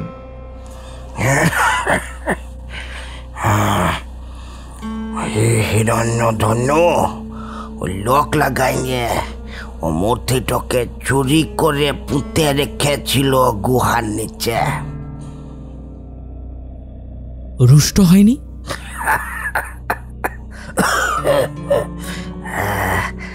মানুষের হিংস্রতা দেখে দেবতারাও বোধহয় ভয় পেয়েছিলেন।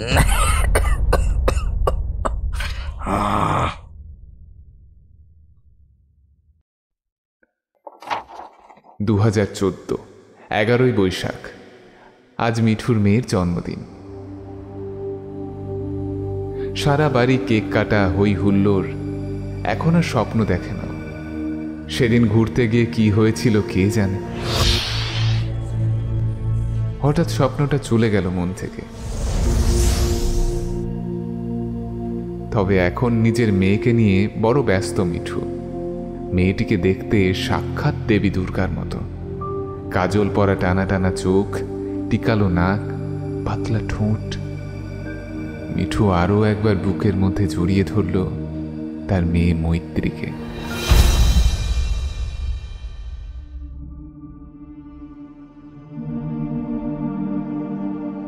আপনারা শুনলেন লেখিকা সুদেষ্ণা ঘোষের কলমে মুট্টুরির খিদে। লেখিকা সুদেষ্ণা ঘোষ, বয়স 21, নিবাস নদিয়া জেলার অন্তর্গত শান্তিপুরে। প্রাণীবিদ্যায় স্নাতক স্তরে পড়াশুনো করেছে। লেখালেখি শুরু সেই ছোট থেকে। প্রথম লেখা গল্প তক্ষশিলা পত্রিকায় প্রকাশিত হয়। এরপর ধীরে ধীরে ফেসবুকের বিভিন্ন পেজে এবং গ্রুপে নিয়মিত লেখালেখি করতে থাকেন। বর্তমানে অডিও স্টোরি জগতে লেখার কাজ করছেন। বেশ কিছু গল্প ইতিমধ্যেই বিভিন্ন অডিও স্টোরি চ্যানেলে প্রচারিত হয়েছে। তার নিজের লেখা বই এক মুঠো ল্যাভেন্ডার এবছর আন্তর্জাতিক বইমেলায় প্রকাশিত হয়েছে। বঙ্গ সাসপেন্স চ্যানেল এবং লোককথা পরিবারের পক্ষ থেকে ওনার উজ্জ্বল ভবিষ্যৎ কামনা করি। আজকের গল্পের সূত্রধার এবং কথকের ভূমিকায় ছিলাম আমি, অমিত সরকার। বিষ্ণুচরণ ও প্রধান পুরোহিতের ভূমিকায় তমাল ও জোনাকিরা চ্যানেল থেকে তমাল মুখার্জি। দাদা ঠাকুর ও সাধুর ভূমিকায় রোমাঞ্চ বাংলা চ্যানেল থেকে সৌরভ সাহা। মিঠুর মায়ের ভূমিকায় রেইল অফ টেলস চ্যানেলের দেবস্মিতা দাস। হিরণ্যধনুর ভূমিকায় ওরাকারা চ্যানেল থেকে দীপ্তিমান নন্দী। বিজলু চরিত্রে বং স্টোরি হাব চ্যানেল থেকে নীল চক্রবর্তী। মিঠুর চরিত্রে রাহি। হুইল্লা পুরোহিতের চরিত্রে শুভদীপ। দ্বিতীয় পূজারীর চরিত্রে সুশোভম। রাজেন্দ্রর চরিত্রে অভ্র। মুন চরিত্রে অস্মিতা। মুনের মায়ের চরিত্রে দেবযানী। রামগোপাল চরিত্রে শুভদীপ। এছাড়া বেয়ারা, মিঠুর বাবা, লোক চরিত্রে আমি, অমিত। সমগ্র আবহ পরিকল্পনায় সায়ন। প্রচ্ছদ এঁকেছেন সৌমদীপ। আর গল্পের নাট্যরূপ ও পরিচালনায় আমি, অমিত। কেমন লাগলো আজকের গল্প কমেন্ট করে আমাদের জানান। আর ভালো লাগলে চ্যানেলটা সাবস্ক্রাইব করে আমাদের পাশে থাকবেন। আর অবশ্যই শুনতে থাকবেন বঙ্গ সাসপেন্স, যেখানে গল্পের আড়ালে থাকে রহস্য আর রহস্যের আড়ালে অন্ধকার।